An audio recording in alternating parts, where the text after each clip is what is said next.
మరి ఆ రోజు కేసీఆర్ ముఖ్యమంత్రి అయినా కూడా ఒక షాడో సీఎంగా కేటీఆర్ పనిచేసి అన్ని శాఖలు కూడా ఆయనే నిర్వహించి మరి ఏ మంత్రిని కానీ ఏ ఎమ్మెల్యేకు కూడా అధికారం అనేది లేకుండా ఈవెన్ మరి నగరంలో కూడా మేయర్ అటువంటి వాళ్ళను కూడా ఎక్కడ ఇన్వాల్వ్ కాకుండా ల్యాండ్ సెటిల్మెంట్లు భూ కబ్జాలు ఇవన్నీ చేసి ఒకటా రెండా అసలు దేంట్లో కూడా చెయ్యబట్టనటువంటి సంఘటన ఆ రోజు లేదు కేటీఆర్. మరి ఆయన మేము గెలిచిన మర్నాటి నుంచే మా మీద బురద జల్లి పెట్టే ప్రయత్నం చేస్తూ ఉన్నాడు. నాకు అర్థం కావట్లేదు, కనీసం కాంగ్రెస్ పార్టీకి ఊపిరి తీసుకునే సమయం కూడా ఇవ్వడం లేదు.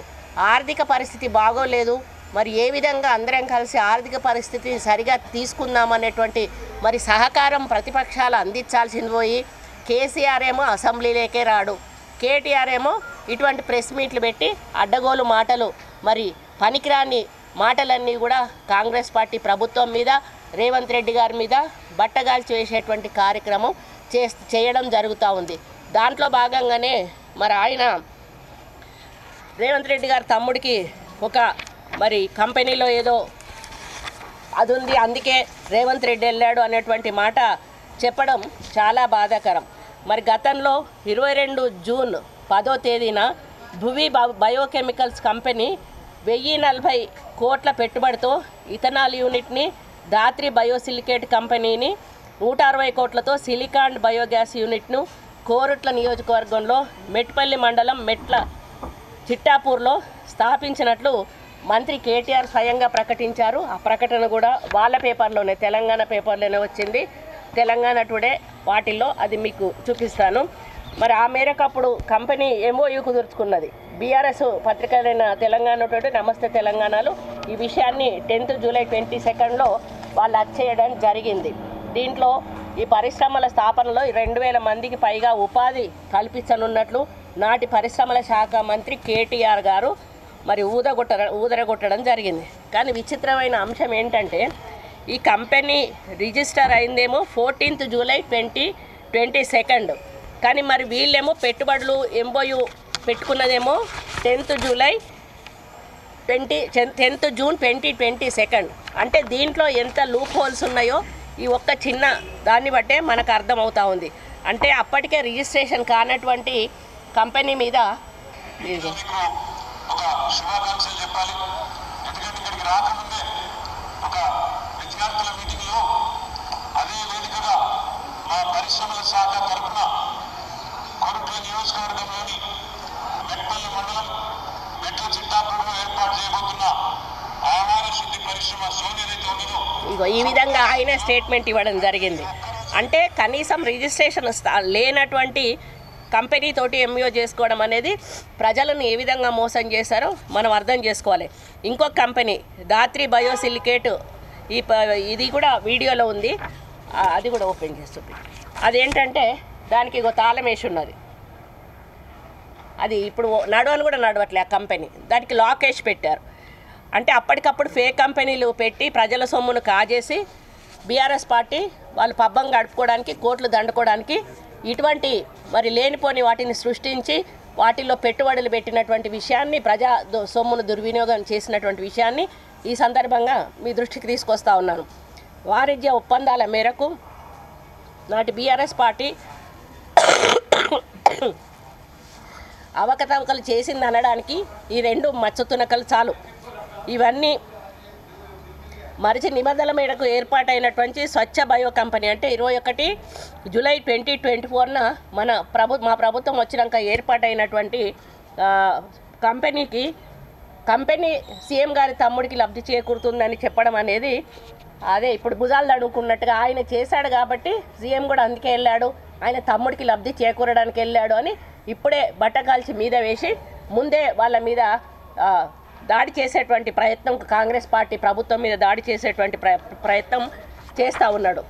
మరి ఆనాటి ప్రభుత్వం పథకాల పేరుతో కానీ ప్రతి పనిని చేపట్టినప్పుడు లక్షల కోట్ల విలువైన ప్రజాధనాన్ని దుర్వినియోగం చేసిన విషయం మనందరికీ కూడా తెలుసు.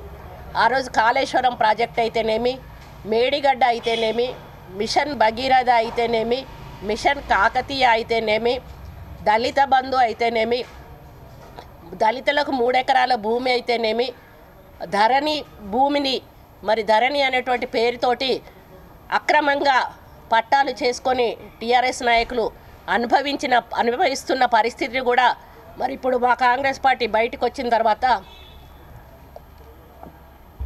తీస్తున్న విషయం మీ అందరికీ కూడా తెలుసు.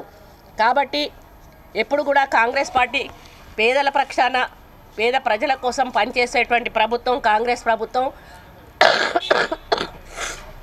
రేవంత్ రెడ్డి గారు సీఎం అయిన రోజు నుంచి 16 గంటలు పనిచేస్తూ ఏ విధంగా మళ్ళీ పునరుజ్జీవనం చేయాలి తెలంగాణను, మళ్ళీ బంగారు తెలంగాణ దిశగా ఏ విధంగా నడిపించాలి, మరి ఈ లోటు రెవెన్యూని ఏ విధంగా పూడ్చాలి అనేటువంటి ఒక క్రమశిక్షణతోటి ఆయన ముందుకెళ్తున్న సమయంలో ఈ విధంగా కేటీఆర్ మాట్లాడడం ఏదైతే ఉందో చాలా హాస్యాస్పదంగా ఉంది.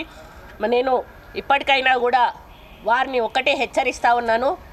అయ్యా, మీరు 10 సంవత్సరాలు పరిపాలించారు, ప్రజలు మీకు మంచి అవకాశాన్ని ఇచ్చారు, తెలంగాణ అభివృద్ధి చేయండి బాబు, మరి తెలంగాణ కోసం పోరాడారు అని చెప్పి వాళ్ళు ఇచ్చిన అవకాశాన్ని దుర్వినియోగపరుచుకొని ఈరోజు ఇష్టానుసారంగా ప్రజల సొమ్మును దోచుకొని ప్రజలు బుద్ధి చెప్తే ప్రతిపక్షంలో కూర్చున్న వాళ్ళు నోరు మూసుకొని మరి ప్రభుత్వం చేస్తున్న పనులకు సపోర్ట్ అన్న ఇవ్వాలి, లేకపోతే నోరు మూసుకొని అన్న కూర్చోవాలి. అంతేగాని వచ్చిరాని విమర్శలు చేసి వచ్చిరాని మరి మీద బట్టగాలు చేసే కార్యక్రమం దయచేసి చేయొద్దు అని చెప్పి కేటీఆర్ గారిని హెచ్చరిస్తూ ఉన్నాను. ఏదైనా ఉంటే రుజువులతో తీసుకురండి. మాట్లాడమంటే అందరం కూడా మాట్లాడతాం, అభియోగాలు ఏమంటే అందరం కూడా వేస్తాం. కానీ ఇప్పుడు నేను ఆధారాలు ఎట్లయితే చూపిస్తూ ఉన్నానో మీరు కూడా సీఎం తమ్ముడికి అందులో ఉంది అనేటువంటి ఆధారాన్ని చూపించి మాట్లాడితే ప్రజలు నమ్ముతారు. కాబట్టి సీఎం గారు వెళ్ళింది ముఖ్యంగా తెలంగాణ అభివృద్ధి దిశగా అన్ని కంపెనీలను కూడా ఆహ్వానించడానికి వెళ్ళారు.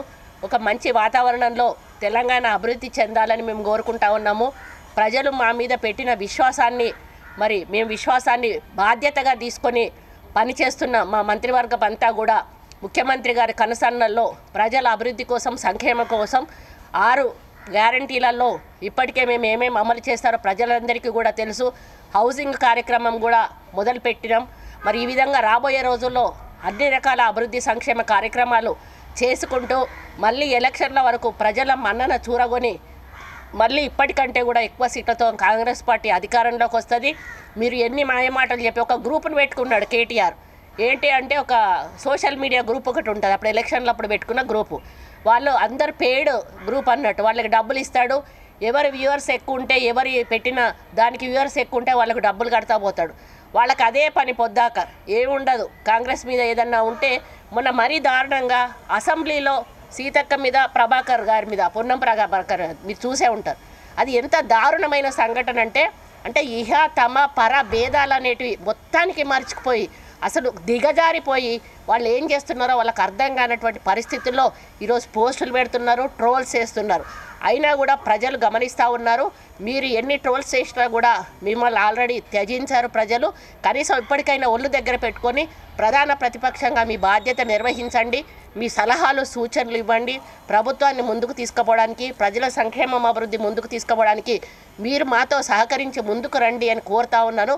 అంతేగాని ఏ ఆధారం లేకుండా ఇటువంటి పిచ్చి అభియోగాలు చేస్తే మాత్రం బాగుండదని చెప్పి మళ్ళీ ఒకసారి కేటీఆర్ని హెచ్చరిస్తూ టీఆర్ఎస్ పార్టీ నాయకులందరినీ కూడా హెచ్చరిస్తూ మరి తెలంగాణ ప్రజలు దీన్ని గమనించాలని అది వాళ్ళు గాంధీ భవన్ నుంచి ఆ డిపార్ట్మెంట్ వాళ్ళు చూసుకుంటున్నారు. అది వాళ్ళ నోటీస్లో ఉన్నది, వాళ్ళే దాని మీద స్పందించడం జరుగుతుంది. అదే కదా, వాళ్ళకి రెస్పాన్సిబిలిటీ ఉన్న వాళ్ళైతే లోపలికి వచ్చి మాట్లాడాలి. లోపల మాట్లాడకుండా బయట పోయి మాట్లాడడం ఏంటి?